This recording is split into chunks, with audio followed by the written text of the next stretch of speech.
सभी को नमस्कार। अभिनव गुप्त की कविताओं के माध्यम से, उनके स्फुट मुक्तकों के द्वारा अथवा उनके स्तोत्र काव्यों के द्वारा शैव दर्शन की एक समझ विकसित की जा सकती है। कविता में दर्शन है और अभिनव गुप्त के दर्शन में कविता है। तंत्रालोक में कविता रमी हुई है, जो उनका सबसे बड़ा दार्शनिक ग्रंथ है। मुझसे कतिपय सुधी जनों ने कुछ समय पहले यह अनुरोध किया था कि दर्शन के गूढ़ तत्वों को जटिल शास्त्रीय भाषा में समझना समझाना आसान नहीं है, विशेष रूप से शैव दर्शन को। इसलिए आप कुछ काव्यों के उदाहरण देते हुए दर्शन उनके द्वारा समझा दीजिए। यह भी हमारी परंपरा रही है कि रसमय बना करके शास्त्रीय तत्व को, गूढ़ चिंतन को प्रस्तुत किया जाता है। अभिनव गुप्त तो संसार के सबसे बड़े सूफी कवियों में से गिने जा सकते हैं, एक कहे जा सकते हैं। और उनकी कविता में शैव दर्शन काव्यात्मक अभिव्यक्ति प्राप्त करता है।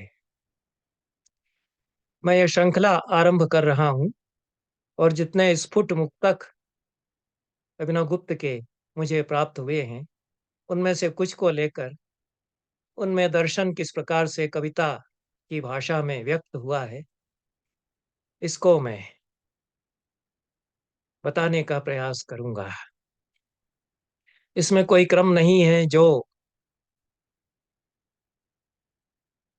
पद्य ध्यान में आता जाएगा उसको मैं प्रस्तुत करूंगा। पहला पद्य है। अभिनव गुप्त ने ध्वन्यालोक की, जिसको वे सरदयालोक नाम देते हैं, और मूल नाम सरदयालोक ही रहा होगा, ऐसा मेरा मानना है। तो सरदयालोक के चतुर्थ उद्योत में अपनी लोचन टीका में अभिनव गुप्त ने यह पद्य उद्धृत किया है, यथा ममैव, ऐसा कहकर। यह मैंने अन्यत्र भी लिखा है कि अभिनव गुप्त को अपने कवि होने का थोड़ा भीतर मन में गुमान भी है, और वे उनके मन में कहीं यह बात है कि शिष्यगण उन्हें घेरे रहते हैं, दर्शन और शास्त्र समझना चाहते हैं उनसे, और बार बार उनसे अनुरोध करते हैं कि इस विषय पर भी लिख दीजिए, इस विषय पर भी लिख दीजिए। लगातार लोग लिखते चले जाते हैं जो भी वे बोलते हैं। कुछ ग्रंथ तो बोल बोल कर ही उन्होंने लिखवा दिए हैं, ऐसा विवरणों से पता चलता है। तो उन्होंने जो ऐसे ही मन की उमंग में, तरंग में पद्य लिखे थे, उनके लिए भी उनके मन में यह बोध था कि उन्हें भी याद रखा जाए। भुलाने के योग्य वे नहीं हैं, भूल जाने के लायक वे नहीं हैं। इसलिए यथा ममैव कई पद्य उद्धृत करते हैं आनंदवर्धन या अभिनव गुप्त ध्वन्यालोक लोचन में, वृत्तियों की व्याख्या में। और फिर कहते हैं कि जैसे कि मेरा ही ले लीजिए, ऐसा। और फिर अपना एक पद्य उद्धृत करते हैं। यहाँ पर दो पद्य उद्धृत करते हैं। प्रसंग यह है कि काव्य में एक व्यंग्य अर्थ होता है, छिपा हुआ अर्थ होता है, और एक वाच्य अर्थ होता है जो शब्दों से सीधे सीधे हम समझते हैं। तो व्यंग्य अर्थ वाच्य को चमकदार बना देता है, वाच्य अर्थ व्यंग्य को चमका देता है। एक दूसरे को ये पुरस्कृत करते हैं, एक दूसरे की सुंदरता को बढ़ा देते हैं। यह प्रसंग है। उसके पहले आनंदवर्धन कह चुके हैं कि महाभारत में शांत रस है। युद्ध की सारी विभीषिका, वीर और रौद्र रसों के पश्चात श्मशान पूरा भारत भूखंड बन जाता है, और उसका वर्णन और उससे फिर शांति की खोज। उसमें वीर और रौद्र रस भंग बनकर के और शांत रस का ही उपस्कार करते हैं, उसको ही बढ़ाते हैं। उसी प्रकार से काव्य में व्यंग्य अर्थ के लिए उपस्कारक उपकारक बन जाते हैं, जो अन्य अर्थ हैं। उस प्रसंग में अभिनव गुप्त अपना यह पद्य उद्धृत करते हैं। पद्य पहले हम पढ़ेंगे।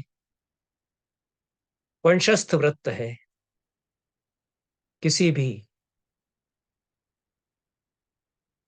विवरण के लिए, वर्णन के लिए, प्रकृति वर्णन के लिए, जीवन के सहज सत्यों के उद्घाटन के लिए वंशस्थ वृत्त का प्रयोग कवि जन करते हैं। वसंत मत्तालि परंपरोपमा कचास्तवासन किल राग वृद्धये श्मशान भूभाग पराग भासुरा कथम तवैते न मना विरक्तये। सरल पद्य है, सभी शब्द आसान हैं। हिंदी में भी इन्हीं शब्दों का प्रयोग होता ही है। वसंत मत्तालि परम परोपमा, वसंत के मत या मतवाले अली या भंवरों की परंपरा या कतार के उपम, उससे जिनकी उपमा है उसके समान जो है। वसंत में मंडराते मतवाले भौरों की कतारों की तरह जो थे, ऐसे कचाह तव आसन, ऐसे तुम्हारे केश थे। आसन थे, कचाह केश, कचाह तव आसन दूसरी पंक्ति में है। किल राग वृद्धये, निश्चित रूप से ये राग प्रेम को, संसार में आसक्ति को बढ़ाने वाले थे, वृद्धि करने वाले थे। राग श्रृंगार की भावना, प्रेम और आसक्ति दोनों के लिए आता है। क्लेश है और दोनों का ही अर्थ यहाँ अभिनव गुप्त सूचित करना चाहते हैं।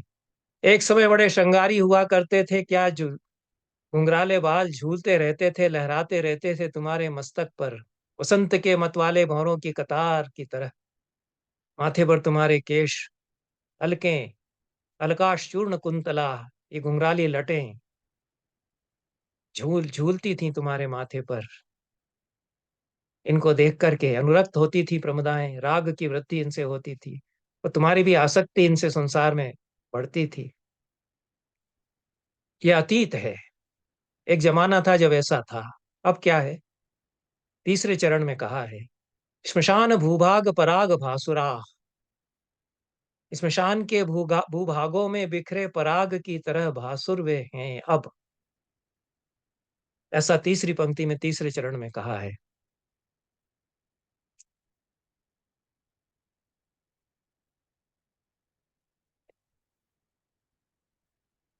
स्मशान के भूभाग पर बिखरे पराग की तरह वे भासुर हैं।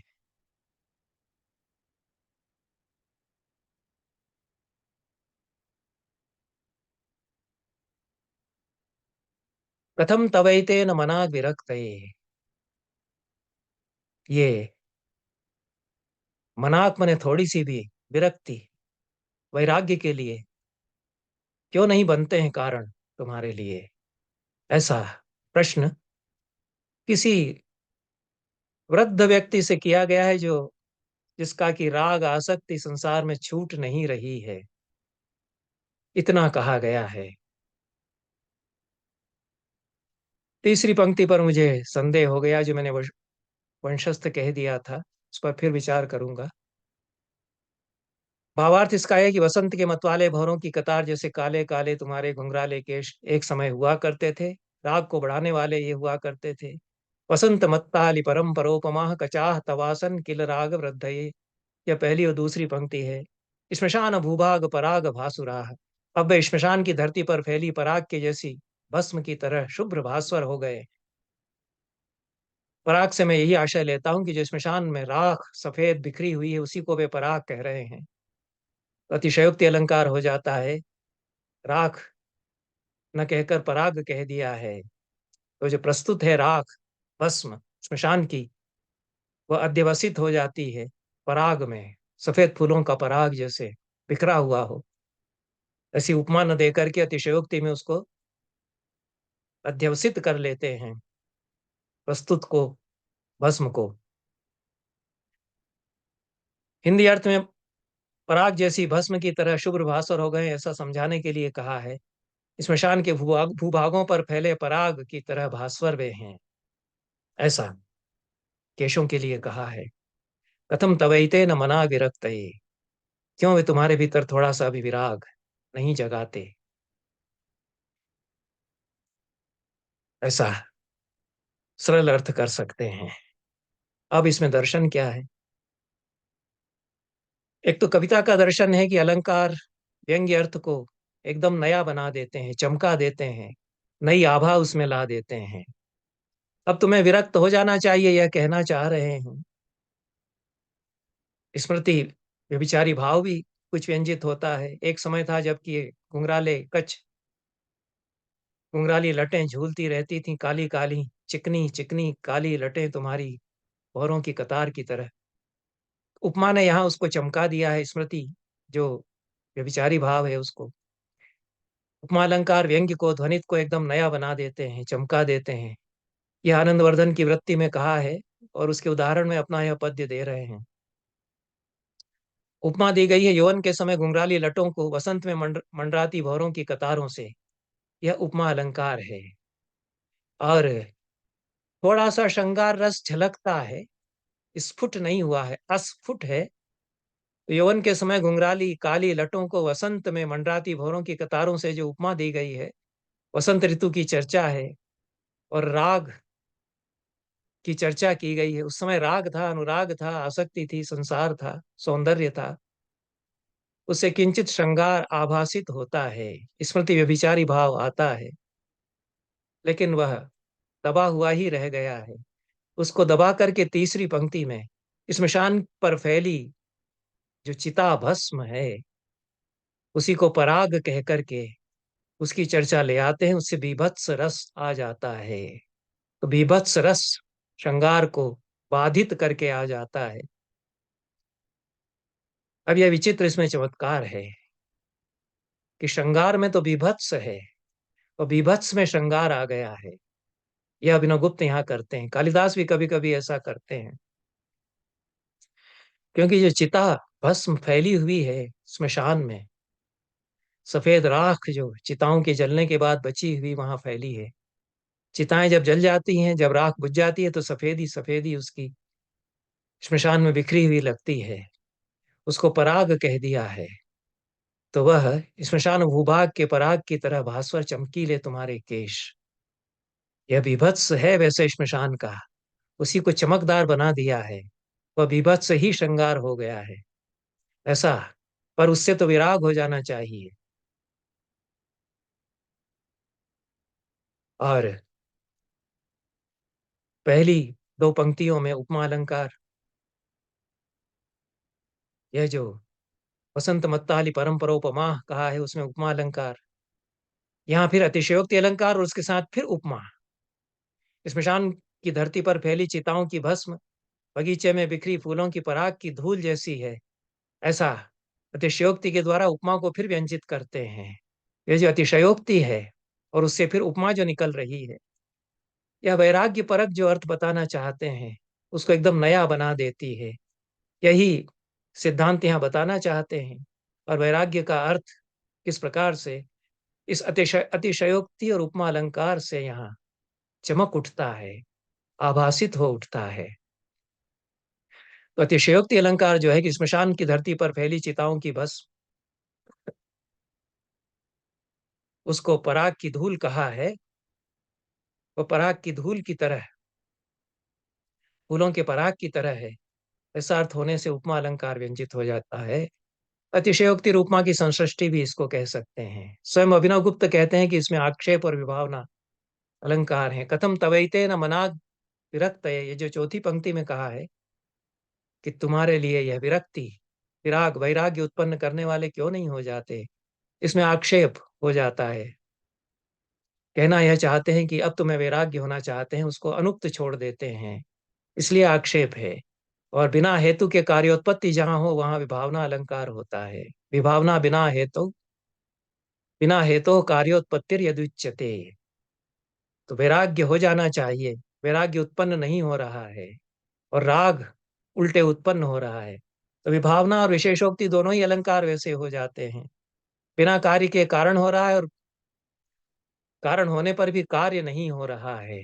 अब वैराग्य हो जाना चाहिए था, सफेद केश हो गए, बुढ़ापा आ गया, तो वैराग्य होना चाहिए था, वह नहीं उत्पन्न हुआ। तो विशेषोक्ति रखंडेशु कारणेशु फलावच, कारण होते हुए भी कार्य नहीं हो रहा है। और बिना हेतु कार्योत्पत्तिर यदुच्यते, तो विभावना अलंकार हो जाता है। तो बिना कारण के कार्य हो रहा है, अभी भी राग बढ़ता चला जा रहा है। यह यहाँ पर आक्षेप, विभावना और विशेषोक्ति अलंकार भी आ जाते हैं, अतिशयोक्ति और उपमा आ जाती हैं, दो उपमाएं आ जाती हैं। इतना जमावड़ा अलंकारों का हो गया है। जो व्यंग्य अर्थ है, जो गूढ़ भीतर छिपा हुआ अर्थ है कि अब तो वैराग्य जागृत हो जाना चाहिए, संसार से वैराग्य हो जाना चाहिए, और यह सब आया है। ये जो श्मशान में चिताभस्म की चर्चा की गई है, और चिताभस्म को तो शंकर लपेटते हैं अपनी काया में, श्मशान में तो वे रहते हैं। ये शिव की स्मृति अंततः है, शिव स्मृति का ही पूरा पद्य यह माना जाना चाहिए। परम वैरागी महायोगी शिव हैं, उनका वर्णन वास्तव में यहाँ किया गया है। पूरा संसार है, संसार का सौंदर्य है, भौतिक सौंदर्य है। एक समय काले काले घुंघराले केश, श्रृंगार, अनुराग, प्रमदाएं अनुरक्त होकर के तुम्हारे पास आती थी, एक समय था, यौवन था, इस सब की चर्चा की गई है। लेकिन उसको दबा करके फिर श्मशान, श्मशान की धरती, उस पर फैला हुआ चिताभस्म, फैली हुई चिताभस्म, और उससे वैराग्य, उससे जो पूरा भीतर छिपा हुआ अर्थ है कि उस श्मशान में महायोगी शिव, वो जिस तरह से वैरागी हैं, उस तरह से वैराग्य अब जागृत होना चाहिए, ऐसा अभिनव गुप्त यहाँ कहना चाहते हैं। भौरों की कतारों जैसे काले काले केश सफेद झक हो गए हैं, फिर भी तृष्णा बढ़ती ही जा रही है। जो कहा है, विभावना विशेषोक्ति अलंकारों को ला करके, ये स्पष्ट नहीं है, स्फुट नहीं है, ये अलंकार अस्फुट हैं, लेकिन अलंकार हैं, व्यंजित हो जाते हैं। तो तृष्णा की महिमा ही अवर्णनीय है।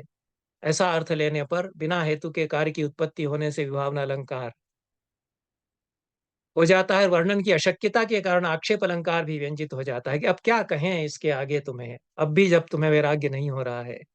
और सीधे सीधे विशेषोक्ति भी यहाँ है, क्योंकि वैराग्य का कारण है और वैराग्य नहीं हो रहा है। देह ही श्मशान बन गया है, क्योंकि चिताभस्म जैसे केश किसके ऊपर बिखरे हैं, देह के ऊपर हैं। श्वेत केशों की चिताभस्म बिखरी हुई है इस देह पर कौन सा श्मशान है यह, जिसमें मुर्दे विराजते हैं, जिसमें मुर्दे जलते हैं वह, या जिसमें चैतन्य रूप शिव विराजते हैं। यदि देह ही श्मशान है, तो श्मशान में तो शिव रहते हैं, और शिव इसी देह में रहते हैं। यह जो दर्शन है, जो देहस्थ देवता विषयक अपने स्तोत्र में भी अभिनव गुप्त प्रकट करते हैं, इसी काया में शिव हैं, इसी काया में सारे देवता भी हैं। तो इसका बोध हो जाना चाहिए, इसको सूचित करना चाहते हैं। मेरे अनुसार यहाँ अछूती परिकल्पना है, एकदम अछूती उपमा दी गई है। वसंत मत्ताली परम परोपमा, यह भी एकदम अछूती कल्पना है। और श्मशान भूभाग पराग भासुरा, इस तरह की कल्पनाएं इसके पहले कहीं आई ही नहीं है कि श्मशान के जो भूभाग हैं, जिन पर सफेद भस्म बिखरी हुई है, फूलों का पराग वह भस्म है, ऐसा अध्यवसान करके कहा जाए अतिशयोक्ति में। इसके कारण वामन के काव्य दर्शन में जो समाधि गुण बताया जाता है कि कवि अपनी समाधि में स्थित जब रहता है और कल्पना करता है या काव्य की रचना करता है, तब इस प्रकार के अछूते अर्थों की सृष्टि होती है। तो अभिनवगुप्त तो ऐसी ही समाधि में स्थित होकर के कुछ कह जाते हैं, इस कारण समाधि गुण इसमें है। इस तरह की उपमा कम आती है, और एक संदेश रासक काव्य है अपभ्रंश भाषा में। अब अद्दहमाण या अब्दुल रहमान का लिखा हुआ, वह 12वीं 13वीं शताब्दी का काव्य है। अभिनवगुप्त के कुछ बाद ही वह काव्य लिखा गया है। अब्दुल रहमान या अद्दहमाण ने संस्कृत के ग्रंथों का अध्ययन किया था। अपभ्रंश में वे कविता लिखते हैं, अद्भुत कविता उनकी भी है। उसमें उन्होंने यह उपमा दी है, हालांकि बहुत भिन्न प्रसंग में उपमा दी है। वहां तो विरह का वर्णन कर रहे हैं। आई कुटिल माई पिहुणा विविह तरंगिणैसु सलिल कल्लोला किसणत किसणत तणम्मि अलया अली उल मालव रेहंती। ऐसा अलिकुलों की कतार की तरह और नदियों में लहरें जैसे भंवर मचाती हुई बहती हैं, उस तरह से ये तुम्हारे केश हुआ करते थे, उसमें भी उपमा उस प्रकार की देते हैं। पर यह अभिनव गुप्त ने जिस प्रसंग में जिस तरह से कह दिया, वह तो अभिनव गुप्त ही कह सकते थे। एक श्लोक और ले लेते हैं। यह ठीक उसी के बाद दिया है। ध्वन्यालोक के चतुर्थ उद्योत में 17वीं कारिका की वृत्ति के बाद किस प्रकार से अलंकारों की जो लड़ियां हैं वह कवि गूंथता है, लेकिन जो मुख्य अर्थ है, मुख्य अर्थ वाच्य अर्थ नहीं, जिस अर्थ को कहना है व्यंग्य में, जिसको प्रधान रूप से सूचित करना है, उसको वे अलंकारों की लड़ियां और भी अधिक गहनता के साथ, गहन भावबोध उसमें ला करके और उसको हृदयंगम बनाती हैं, बोधगम्य बनाती हैं। इसके उदाहरण में ही यह श्लोक, एक मेरा श्लोक और भी यह ऐसा कह करके उद्धृत करते हैं उसी प्रसंग में। यह शिखरणी छंद है। जरा नेयम मूर्धनि ध्रुवमयमसौ काल भुजगः क्रुधान्धः फूत्कारैः स्फुटगरलफेनान् प्रकिरति तदेनं सम्पश्यत् यथ च सुखितं मन्य हृदयः शिवोपायं नेच्छन् बत बत सुधीरः खलु जनः। दोनों ही श्लोकों में थोड़ा सा उत्प्रास है। जो परमहंस हंसते हुए कहते हैं, ठिठोली करते हैं संसार में आसक्त लोगों की, दोनों ही श्लोकों में उसी प्रकार की ठिठोली अभिनव गुप्त करते हैं, हंसते हैं। यह परमहंस की हंसी है। अभिनव गुप्त की दो दर्शन विशेष हैं। हास्यरस मुक्त कर देता है, जो आत्मस्थ हास्य है, दूसरों को हंसाने के लिए कुछ कहता है जोकर की तरह, तो परस्थ हास्य होता है। अपने आप के ऊपर हंसता है और अपने में डूब करके संसार पर हंसता है, तो आत्मस्थ हास्य होता है। आत्मस्थ हास्य जो है मुक्त कर देता है, मुक्ति की ओर ले जाता है, मोक्ष का अनुभव देता है। इसलिए हास्य रस भी मुक्ति की ओर ले जाता है। दूसरा बीभत्स रस भी मुक्ति की ओर ले जाता है, शांत रस में परिणत होता है। यह अभिनव गुप्त ने बताया अपने रस दर्शन में। तो संसार का जो सारा बीभत्स है वह क्षोभ को, एंग्विश को जगाता है भीतर। जुगुप्सा का जो स्थायी भाव बीभत्स रस का है, वह हृदय में गहरी वितृष्णा, क्षोभ जगाता है। और इससे हम कैसे उबरें, शांति की खोज हम कैसे करें। इसलिए ये श्लोक जो महाभारत का जो अभी अभी आनंदवर्धन ने विवेचन किया है चतुर्थ उद्योत में, कि महाभारत में शांत रस क्यों अंगी है। शांत रस का ही बोध महाभारत में आद्यंत व्यास देना चाहते हैं। बाकी सब रस आते हैं, लेकिन वे प्रधान नहीं है। मुख्य स्वर, अंतस्वर थीम जो महाभारत की है कि संसार में शांति की खोज कैसे करें। इसीलिए अंततः युधिष्ठिर कितने घबरा उठते हैं युद्ध के बाद, उनको विजय का कोई आनंद ही नहीं है। वो कहते हैं कि क्या रहा, मेरा सब सारा कुल नष्ट हो गया, मुझे तो वैराग्य ले लेना चाहिए। तो इस वैराग्य के भाव में और शांति की खोज में पूरा महाभारत का महाकाव्य परिणत होता है। उसके बाद ये श्लोक आनंदवर्धन के इस कथन के प्रसंग में उद्धृत कर रहे हैं कि किस प्रकार से इस रसबोध को, ये जो बीभत्स से शांत की ओर, मुक्ति की ओर काव्य प्रेरित करता है, पुरुषार्थ बोध को, मोक्ष बोध को जगाता है, उसको किस प्रकार से अलंकार कविता के जगमगा देते हैं, भीतर उसको चमकाते हैं, उभारते हैं। यह श्लोक भी उसी प्रसंग में कहते हैं कि यह भी एक श्लोक मेरा है। जरा नेयम मूर्धनि ध्रुवमय मसौ काल भुजगः। बुढ़ापा नहीं है यह माथे पर, यह तो क्रोध से अंधा फुफकार मारता काल भुजग है।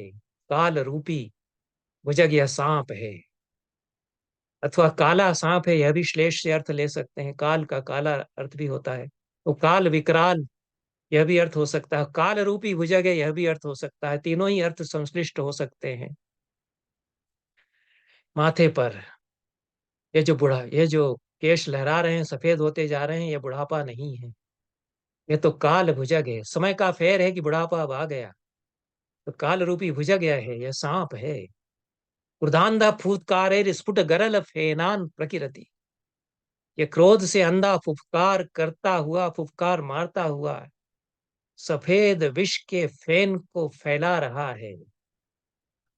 तो ये केश नहीं है, ये उस काल रूपी भुजक का गरल फेन है। वो जो उगल रहा है फेन, उसमें से जो झाग उठ रहे हैं वे हैं ये। इसमें भी बीभत्स रस है। भयंकर बीभत्स भयावहता सारी संसार की, और केश जो सफेद सफेद हो गए हैं उनके लिए कहा है कि काल भुजग के द्वारा फुफकार मारकर छोड़े गए विष की फेन, विष का फेन ये है जो सफेद केश लहरा रहे हैं केश तुम्हारे मस्तक पर। जरा नेयम मूर्धनि ध्रुवमयमसौ काल भुजगः रुदान्ध फूत्कारे स्फुट गरल फेनान प्रकिरति तदेनम संपश्यत्यथ च सुखितम मन्य हृदयः शिवोपायम नेच्छन बत बत सुधीरः खलु जनः। तीसरी पंक्ति में कहा है तदेनम संपश्यत्यथ च सुखितम मन्य हृदयः, इसको देखता है मनुष्य, से ताकता है, तद एनम संपश्यति अथच सुखितम मन्य हृदयः, वो फिर भी अपने सुखी होने का गुमान करता है। तद एनम संपश्यति अथच सुखितम मन्य हृदयः, तीसरी पंक्ति में ऐसा कहा है, इसको देख भी रहा है कि मेरे केश ऊपर माथे के सफेद होते जा रहे हैं, सफेद हो गए, फिर भी सुखी रहता है, संसार में सुखी होने का गुमान करता है, वास्तव में सुखी नहीं है। शिवोपायम नेच्छन बत बत सुधीर खलु जना, इस बुढ़ापे में शिवोपाय नहीं करता, अपने कल्याण का उपाय नहीं करता, शिव प्राप्ति का उपाय नहीं करता, यह अर्थ भी होगा। कहते हैं बत बत सुधीर खलु जना, क्या कहना है, कितना धीरज वाला है यह मनुष्य। इसमें भी उसी तरह से आक्षेप अलंकार आ जाता है, अपन्नुति अलंकार तो आ ही गया सीधे। जरा नहीं है, यह तो काल भुजग है जो क्रोध से अंधा होकर के फुफकार करके गरल उगल रहा है। यह कहा है तो अपन्नुति, प्रकृत का प्रस्तुत का निषेध करके अन्य को स्थापित जब करते हैं तो अपन्नुति अलंकार हो जाता है। प्रकृतम निषिध्य अन्यत स्थाप्यते सातु अपन्नुति। तो अभिनवगुप्त ने वाच्य अर्थ के द्वारा अर्थ में नयापन कैसे आ जाता है, व्यंग्य अर्थ में नयापन कैसे आ जाता है, इसकी इसी के उदाहरण में फिर से यह पद्य दिया है। प्रस्तुत का निषेध करके और अप्रस्तुत की स्थापना होने से अपन्नुति अलंकार हो जाता है। ये केश काले, ये जो सफेद केश है बुढ़ापा नहीं है, ऐसा प्रकृत का प्रस्तुत का निषेध किया गया है। और ध्रुवम अयम असौ काल भुजग, निश्चित रूप से यह तो काल भुजग है। उत्प्रेक्षा अलंकार का भी पुट इसमें आ जाता है, जहां मन्य शंके ध्रुव इत्यादि शब्दों का प्रयोग किया जाता है, तो गोया के यह तो काल भुजग है, ऐसा अर्थ भी इसमें है। उत्प्रेक्षा अलंकार भी आ जाता है, लेकिन सीधे सीधे तो अपन्नुति अलंकार है ही, जहां कल्पना की जाती है, कल्पना है तो उत्प्रेक्षा कल्पना को कहते हैं। तो ये सफेद केश नहीं गोया की, मानो काल भुजग का उगला हुआ विष का फेन है। इसलिए उत्प्रेक्षा की मिलावट के साथ अपन्नुति अलंकार हो जाता है। और बीभत्स का अनुभव तो है ही, बीभत्स पूरी तरह से उसको और भी अधिक विकराल बना करके प्रस्तुत किया गया है। सफेद केश वैसे भी थोड़ा सा हमारे यहाँ बीभत्स माने जाते हैं, कहीं कहीं सुंदर भी लग सकते हैं, लेकिन उसको तो काल भुजग के द्वारा उगले हुए गरल का फैन इन्होंने कह दिया है। यह जो बुढ़ापा है, यह सफेद केश जो लहरा रहे हैं माथे पर, काल भुजग के उगले हुए फैन, उगले हुए गरल का फैन यह है, ऐसा कहने से बीभत्स रस, और उससे फिर जो जुगुप्सा है, काल भुजग का विष जैसे ही हम देखते हैं तो उससे जुगुप्सित उसको मान करके अलग होते हैं कि छू न जाए कहीं, तो इससे हमको हटना चाहिए। यह जो भाव आता है तो उससे मुक्ति की ओर बढ़ता है, शांत रस के अनुभव की ओर बढ़ता है।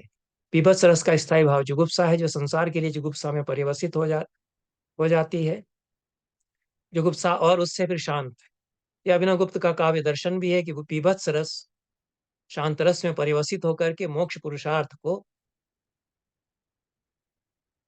पुरुषार्थ की ओर प्रवृत्त करता है। यह उन्होंने स्पष्ट कहा ही है अपनी अभिनव भारती में भी और दुनिया लोकलोचन में भी। यहाँ पर विडंबना, व्यंग्य, उत्प्रास, तिरस्कार अलंकार पंडित राज जगन्नाथ ने बताया है। वे अलंकार भी अस्फुट रूप में आ जाते हैं। विडंबना है, भोज ने अलंकार बताया है, विडंबना करते हैं ऐसे लोगों की, ये कितने उपहास के पात्र हैं ऐसे लोग जो अभी भी काल भुजग की फुफकार से चेत नहीं रहे हैं। उनके प्रति तिरस्कार का भाव प्रकट होता है, इसलिए तिरस्कार अलंकार भी व्यंजित होता है। तो कई अलंकार आ जाते हैं, एक के बाद एक अलंकारों की लड़ियां गुथती जाती हैं। मुख्य रूप से व्यंग्य अर्थ में जो बात कहना चाहते हैं उसको ये अलंकार उपोद्बलित करते हैं, परिपुष्ट करते हैं, और उसके द्वारा शिव प्राप्ति की ओर प्रेरित करता है कवि। संसार का श्मशान, उसका बोध दिया गया है, और एक श्मशान वह भी है जहां शिव अपनी चिता भस्म, अपनी काया में चिता भस्म लगाते हैं। उस शिवोपाय की प्राप्ति के लिए 3 प्रकार के उपाय बताए गए हैं शिव दर्शन में। उनमें से ये जो शिवोपाय है, मोक्षोपाय है, उसकी तरफ प्रवृत्ति हो। दोनों ही पद्यों का यह कुल मिलाकर के गूढ़ार्थ है। यहीं पर इस प्रसंग को समाप्त करते हैं। धन्यवाद।